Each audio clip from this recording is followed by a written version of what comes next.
दोहरे हत्याकांड से जुड़ी हुई खबर है, अपडेट है। दोहरे हत्याकांड का मुख्य आरोपी गिरफ्तार हो गया है। मृतक की बेटी के बॉयफ्रेंड मुकुल सिंह ने फाइनली सरेंडर कर दिया है। हरिद्वार से जबलपुर आकर पुलिस थाने में सरेंडर किया था। मुंह में कपड़ा बांधकर सिविल लाइन थाने ये पहुंचा। मृतक की बेटी की गिरफ्तारी के दौरान चकमा देकर यह भाग गया था मुकुल को हिरासत में लेकर पूछताछ के लिए अज्ञात जगह पर पुलिस ले गई है। 15 मार्च को रेलवे की मिलेनियम कॉलोनी स्थित घर में रेल कर्मी और उसके मासूम बेटे की हत्या हुई थी। जेल से जमानत पर छूटे मुकुल ने पिता पुत्र की हत्या की थी। वारदात के बाद मृतक की बेटी को साथ लेकर यह भाग गया था। इन मासूमों पर जो 2 गिरफ्तार हुए हैं, अगर आपको मासूम लग रहे होंगे तो मैं आपको कच्चा चिट्ठा खोलता हूं। बेटी और जो बॉयफ्रेंड सरेंडर किया है, इसने एक शख्स और उसके बेटे की हत्या की है और इसमें उसकी बेटी इन्वॉल्व थी और ये लोग भागे भागे फिर रहे थे। मृतका की बेटी जिसने मर्डर किया, मर्डर में इन्वॉल्व रही, साथ रही, उसे हरिद्वार से पकड़ा गया। जबलपुर से इस वक्त हमारे साथ विजेंद्र पांडे हैं। विजेंद्र, देखिए एक चीज तो है, इसने सरेंडर किया है, पुलिस पकड़ नहीं पाई जबकि खोज रही थी। तो ये बताइए कहां पर पुलिस लेकर गई है इसे? पूछताछ में कोई बात सामने आई है या पुलिस मीडिया से दूर रखे हुई है?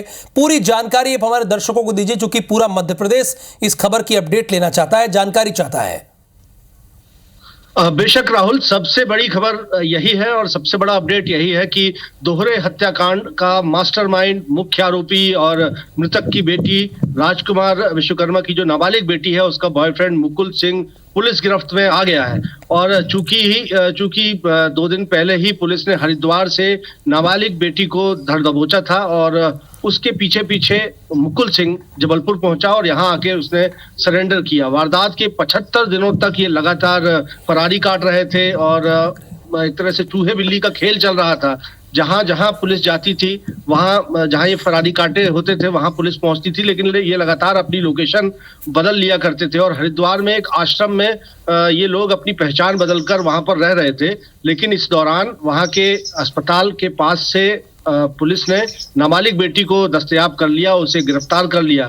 उस वक्त तो पुलिस को चकमा देकर मुकुल सिंह भाग खड़ा हुआ था, लेकिन बाद में उसके पीछे पीछे वो जबलपुर पहुंचा और जबलपुर आकर उसने सरेंडर किया। मुंह में कपड़ा बांधकर देर रात ये सिविल लाइन पुलिस थाने पहुंचा था और जाकर उसने कहा, अपनी पहचान बताई। जब वो पहचान उसने बताई कि मैं ही हूं दोहरे हत्याकांड का आरोपी मुकुल सिंह और सरेंडर कर रहा हूं, ऐसे में पुलिस अधिकारी जो वहां मौजूद थे, थाना स्टाफ था, उनके भी होश फाख्ता हो गए। आला अधिकारियों को सूचना दी गई और मुकुल सिंह को कस्टडी में ले लिया गया। फिलहाल सिविल लाइन पुलिस थाने से उसे पुलिस कंट्रोल रूम लेके जाया गया और उसके बाद किसी अज्ञात जगह यानी किसी सुदूर थाने में उसे लेकर जाया गया है। फिलहाल पुलिस उसकी लोकेशन क्लियर नहीं कर रही है ताकि पुलिस तफ्तीश से और गहराई से उससे इंटरोगेशन कर सके। बिल्कुल विजेंद्र, ये नो डाउट सबसे बड़ी खबर है, चूंकि नाबालिग लड़की के साथ मिलकर मुकुल सिंह ने नाबालिग लड़की के पिता और उसके भाई की हत्या की थी, मासूम की। बहुत शुक्रिया विजेंद्र, बड़ा अपडेट हम आपको देने जा रहे हैं। दोहरे हत्याकांड का मुख्य आरोपी गिरफ्तार कर लिया गया है, गिरफ्तार हुआ नहीं है। मृतक की बेटी का बॉयफ्रेंड मुकुल सिंह ने सरेंडर किया, उसके बाद गिरफ्तार किया। पुलिस ढूंढ रही थी लेकिन पुलिस ढूंढ नहीं पाई, ये खुद थाने पहुंच गया। मृतक की बेटी की गिरफ्तारी के दौरान चकमा देकर ये भाग गया था। मुकुल को हिरासत में लेकर पूछताछ के लिए अज्ञात जगह पर जबलपुर पुलिस ले गई है। ध्यान होगा आपको, 15 मार्च को रेलवे की मिलेनियम कॉलोनी स्थित घर में रेल कर्मी और उसके बेटे की, मासूम बेटे की हत्या कर दी गई। मिलेनियम कॉलोनी का यह मामला है। जेल से जमानत पर छूटे मुकुल ने पिता पुत्र की हत्या की थी, यानी ये आदतन अपराधी है और नाबालिग को इसने फंसाया, गर्लफ्रेंड बनाया और उसके बाद इस हत्या की वारदात को अंजाम दिया है। विजेंद्र पांडे इस खबर को 15 मार्च से ही कवर कर रहे हैं और अब विजेंद्र फाइनली इसने सरेंडर कर दिया है।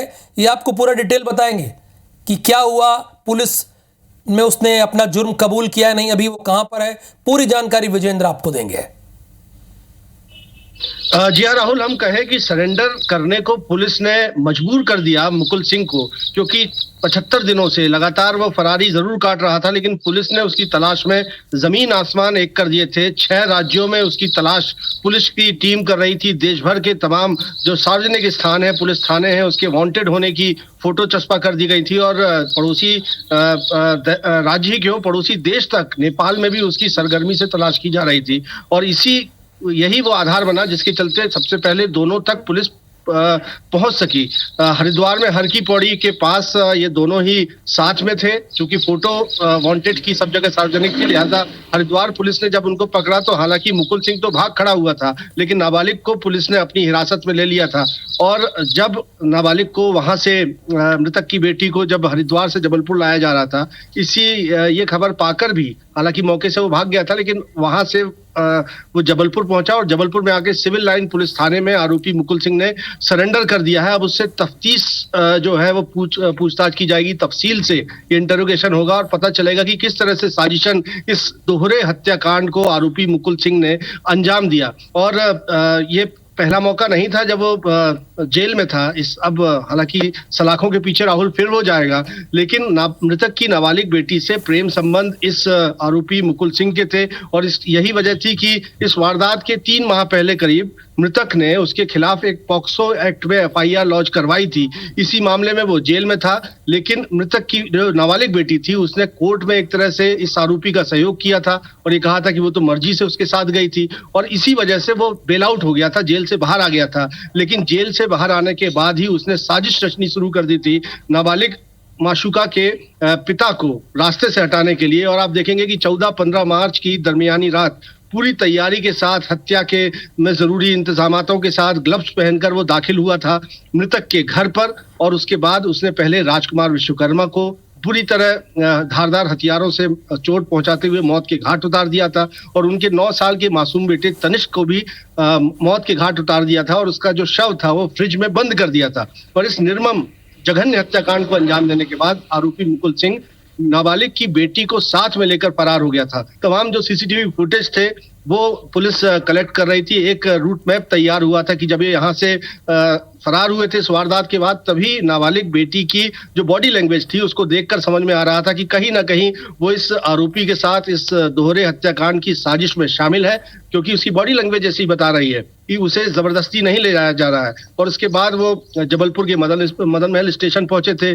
पुलिस को चकमा देने के लिए अपनी स्कूटर बाहर पार्क कर दी थी और उसके बाद ऑटो पकड़कर वो बस स्टैंड पहुंचे थे। बस स्टैंड में पहुंचने के बाद एक बस पर सवार हुए थे, फिर तबीयत खराब होने की बात कह के दूसरी बस पर सवार हुए और इस तरह से वो लगातार फरारी काटते हुए जा रहे थे। लेकिन जो हमें जानकारी हासिल हुई है कि चूंकि ये साथ में मृतक की जो बेटी है वो ATM भी लेकर गई थी अपने पिता का और अपनी माँ का, तो ये आरोपी इतना शातिर था कि मृतक के ही जो बैंक खाते में राशि थी उसका ही इस्तेमाल फरारी काटने में कर रहा था। इसकी सूचना जब पुलिस को मिली थी तो अकाउंट्स फ्रीज कर दिए गए थे। ये हालांकि जो क्राइम थ्रिलर्स थी वो देखने का आदी था, फूक फूक कर कदम रख रहा था, मोबाइल का इस्तेमाल नहीं कर रहा था, जानता था कि अगर ये सब मैं काम करूंगा, डिजिटल ट्रेल छोड़ दूंगा तो कभी भी पुलिस के हत्थे में आ जाऊंगा। क्यों ना हो विजेंद्र, वो पुलिस की पकड़ से बहुत दिनों तक बच नहीं सकता। और आपने एक बात मुझे दुरुस्त किया कि सरेंडर किया नहीं गया, सरेंडर पर मजबूर किया गया है, तो पुलिस ने अच्छा काम किया। चलिए, बहरहाल